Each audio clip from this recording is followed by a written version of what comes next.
A diesel heater is a device that burns diesel fuel to generate heat, which is then used to warm up an enclosed space, such as a room or a vehicle. The heater consists of a combustion chamber, a fuel tank, and a heat exchanger.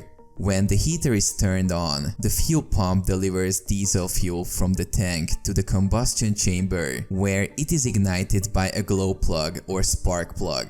The resulting flame heats up the heat exchanger, which in turn heats up the air that passes through it. The heated air is then blown out of the heater through a vent or duct and into the space being heated. Some diesel heaters come with a thermostat or temperature control that allows the user to set the desired temperature.